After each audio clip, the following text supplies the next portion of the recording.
Boa noite, pessoal. Nós vamos apresentar nosso trabalho do PIS, segundo semestre de 2021, que é o tema da Agenda 2030. Nós somos o grupo 1 e as integrantes são Ana, Gabriela Papati, Gilvânia, Giuliana, Tatiane e Ruth Ellen. O tema que ficamos responsáveis de apresentar para vocês é erradicação da pobreza. A diversidade é algo visível à sociedade, seja ela em grande ou pequena escala. É a principal responsável pela separação do indivíduo do coletivo. Em uma sociedade com desigualdade, gera-se exclusão e vários outros problemas sociais, que afetam principalmente as camadas mais marginalizadas da população. O Objetivo de Desenvolvimento Sustentável, ODS, ou Objetivos Globais para o Desenvolvimento Sustentável, fazem parte de uma campanha da Organização das Nações Unidas, com a finalidade de promover mudanças positivas no mundo do futuro.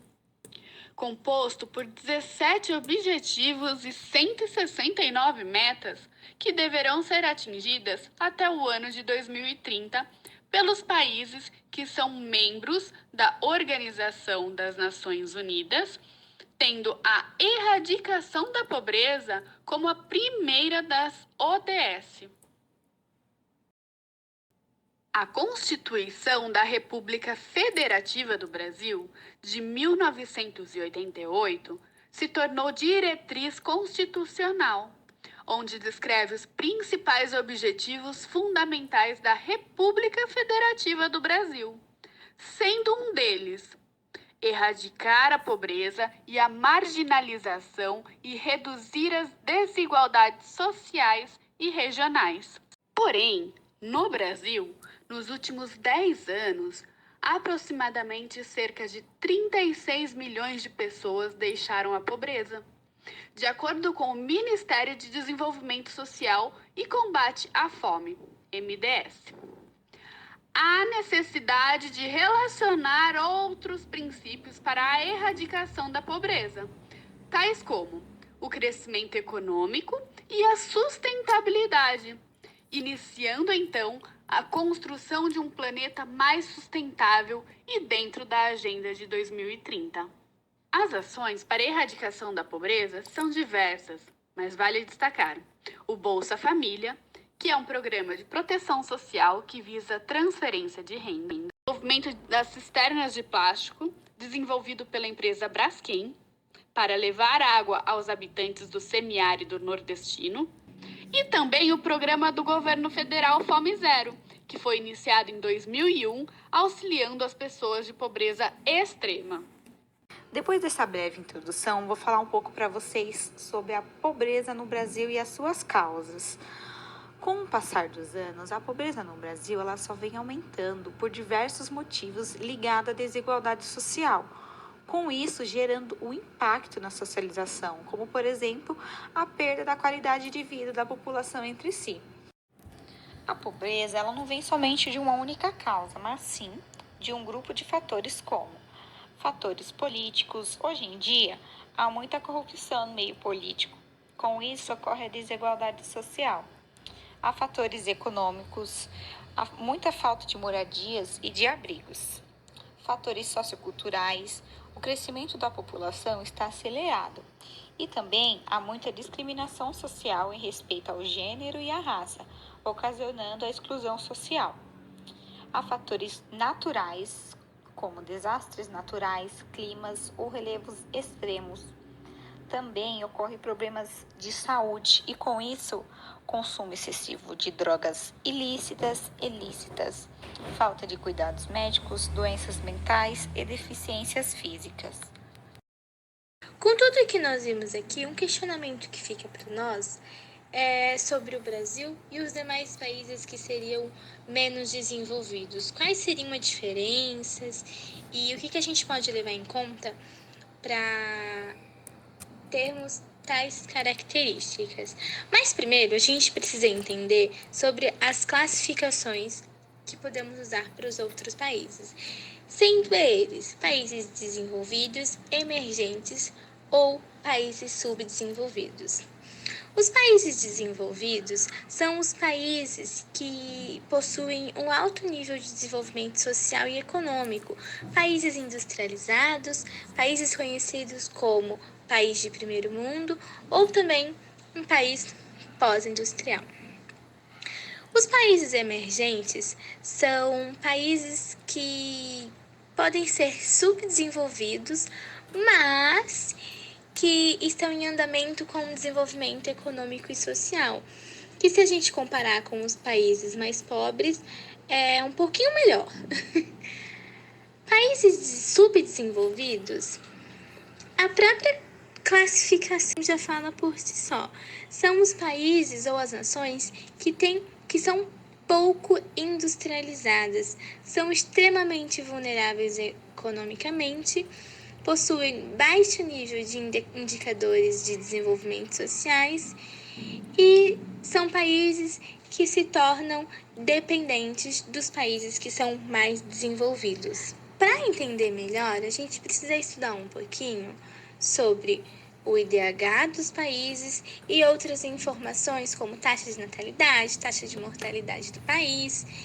E aqui nós optamos por falar um pouquinho sobre o país da Angola, que nós sabemos que em 2004 o governo angolano elaborou uma estratégia de combate à pobreza, com o objetivo de combater essa situação que afetava mais de 60% da população do país. Para a gente entender um pouquinho melhor sobre a situação da Angola e compararmos com o nosso país, assista ao próximo vídeo da CNN Brasil. O Brasil é o destino de muitos angolanos que tentam fugir da pobreza extrema.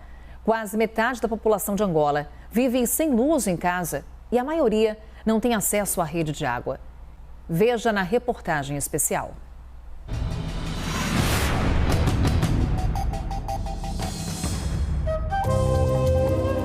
Um país de 32 milhões de habitantes, com uma das maiores produções de petróleo do mundo, jazidas de diamantes e lindas paisagens. Mas existe uma Angola longe do luxo e da ostentação dos grandes prédios. Bairros pobres, sem estrutura, abandonados. Em Angola, quase metade da população não tem luz em casa. A água também é escassa. Apenas 22% dos moradores são abastecidos pela rede. 21% dependem de caminhões-pipa. E o restante improvisa. Em alguns casos, por exemplo, são 3, 4, 5 famílias a dividirem um cubículo feito de papel e chapas. As pessoas ficam doentes durante muito tempo, com doenças como cólera, como febre amarela, e não têm acesso à assistência médica porque não têm dinheiro para ir a um hospital. Precariedade que cresce por causa do desemprego. No país, 70% da população sobrevive do trabalho informal. Margarida, ou Mama, como é conhecida, mora aqui com 7 filhos. O mais velho tem 36 anos. O mais novo, apenas 10. Mama ganha a vida lavando roupa. É daqui que ela tira a renda que sustenta toda a família. Angola é um país onde mais da metade da população vive em pobreza multidimensional. Significa que estes moradores não conseguem ter acesso de qualidade à saúde, à educação e ao emprego. Isso ajuda a explicar por que a expectativa de vida em Angola é uma das menores do planeta, 42 anos de idade. Trabalho, cada vez mais pessoas buscam uma oportunidade de emprego em outros países. O Ministério da Justiça tem uma lista com mais de 4.000 angolanos que estão à espera do visto brasileiro. Mas eles se mudam para o Brasil antes mesmo de conseguir a documentação. A maioria vem para São Paulo e vive bem no centro da capital. É aqui que eles buscam por oportunidades de trabalho. Agora já dá pra gente ver como anda o desenvolvimento do nosso país, né?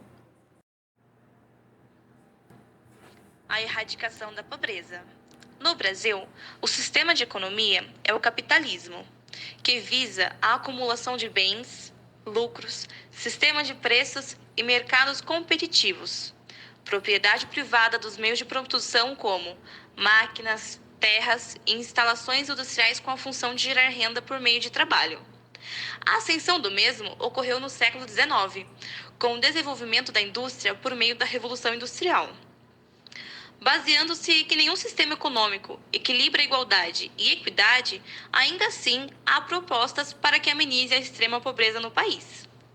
Projetos sociais voltados à comunidade carente, salários mínimos que sejam coerentes compensando a inflação no país, acesso à saúde básica, ampliação do sistema de medicamento nas unidades de pronto atendimento, estrutura de hospitais que comportem atendimento e tratamento para a população, acesso à educação de qualidade desde o ensino básico com maiores números de vagas na creches, cotas universitárias, escolas com maiores verbas para treinamento de professores e funcionários escolares, estrutura e maior acesso ao ambiente escolar. Também amplificar o número de professores, psicólogos, psicopedagogos para atender crianças em estado frágil ou alunos da educação especial. Inclui-se também leis que amparam indivíduos em fragilidade, como moradores de rua, e atendam a maiores necessitados. Programas que combatem a fome e a desnutrição, aumentar o investimento no desenvolvimento de regiões e comunidades empobrecidas, reformas tributárias e trabalhistas que condiz e beneficia como um todo o cidadão, programas que gerem mais empregos, cursos profissionalizantes, projetos que devem ser analisados criticamente e propostos de forma que consigam ampliar anos seguintes de forma total no país. Programa Brasileiro no Combate à Fome.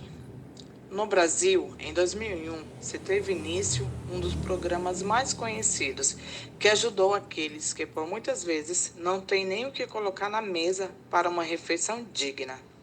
Sendo lançado nesse ano o programa do governo federal Fome Zero. Logo em seguida, mais um programa foi lançado para ajudar as pessoas que mais precisam, o Bolsa Família. As famílias de baixa renda precisam se cadastrar atendendo a alguns requisitos mínimos para se enquadrar no programa. Para que este acontecesse com êxito, foi preciso unificar todos os programas já existentes entre o governo, os estados e os municípios. Esse programa, em muitos estados do Nordeste, é a única forma de famílias inteiras conseguir comer algo durante alguns dias, tendo em vista que muitas delas tiveram crescimento desordenado e sem acompanhamento para que as mulheres pudessem se cuidar e ter menos filhos do que têm hoje. As condições de extrema pobreza em que vivem são um obstáculo para a procura de uma melhor condição. A seca bate a porta, a desnutrição é uma realidade. Esse programa que foi criado há algum tempo é o que as ajudam até hoje. Sabemos que a maioria da população nordestina é a que mais precisa desse tipo de ajuda. Mas na região norte, os ribeirinhos vivem em condições de pobreza e de saneamento em estado de calamidade. Sem esquecer que em todo o território nacional existem favelas com situações de muitos moradores degradantes.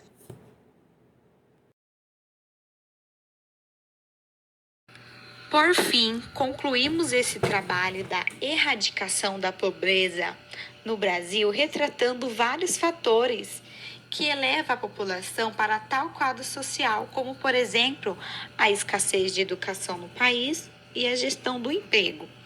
Chegamos à conclusão que o Brasil tem que melhorar muito a estrutura de emprego e de educação para solucionar o problema, trazendo mais empresas, preparando mais os professores na escola e etc. Com esse trabalho, a gente teve um esclarecimento dos dias atuais em que estamos vivendo com imensas dificuldades econômicas das populações, que acabam por influenciar outros fatores, como problemas culturais ou sociais.